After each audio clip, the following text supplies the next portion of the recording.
বলতেছিলাম আমার আপার প্রতি প্রেম ভক্তি জানাই। আমার মঞ্চে ছোট ভাই হইব নয়ন শেখ, খুব ভালো গান করে। আমিও ইউটিউবে ওনার গান শুনি, মোটামুটি আমি ওনার একজন ভক্ত। এই দাদার প্রতিও শুভেচ্ছা জানাই। যে মাতা পিতার উসিলা করে পৃথিবীতে আসছি, সে মাতা পিতার চরণে প্রেমভক্তি জানিয়ে আমার যিনি গানের গুরু কাজল দেওয়ান তার চরণে প্রেমভক্তি জানাই।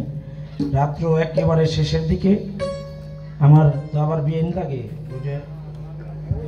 আগে কইছি এর জানি গান গাইতে পারে, আমি একটা গানই করব। গানটা হবে এমন, প্রত্যেকটা সন্তানের জন্য তার প্রথম গুরু হইল তার মা,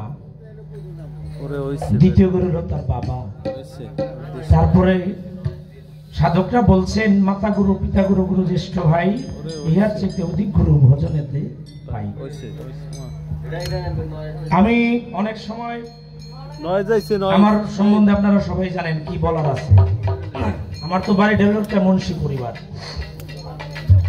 আমার বাড়িতে একমাত্র গান পছন্দ করতো আমার মা। আমার মা আমার অনেক সময় বাসায় বসে বলতো, বাবা তুই একটা গান গাও। শহীদুল ভাই আমাদের বাড়িতে অনেক গেছে, অনেক ভালোবাসতো, ছেলের মতো জানতো, ভাইও জানতো।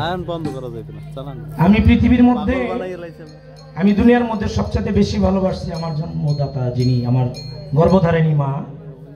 আমি মাকেই বন্ধু মনে করতাম। আমার জীবনে আছে না ছোটবেলায় অনেকে প্রেম টেম এটা এগুলো আমি জীবনে করি নাই। আজকে 2 বছর হলো আমার সেই বান্ধব আমাকে ছেড়ে চলে গেছে। আমি মনের কথা কার কাছে বলবো, বলার ভাষা নাই। আপনারা দোয়া করবেন আমার মায়ের জন্য, আল্লাহ পাক যেন জান্নাতবাসী করে। আমি এখান থেকে একটি ছোট করে একটি গান করি, ভুল ত্রুটি সকলে ক্ষমা করবেন। আমার অনুরোধের একটা গান, আমার হাজী আলহাজ শহীদুল ভাইয়ের পছন্দের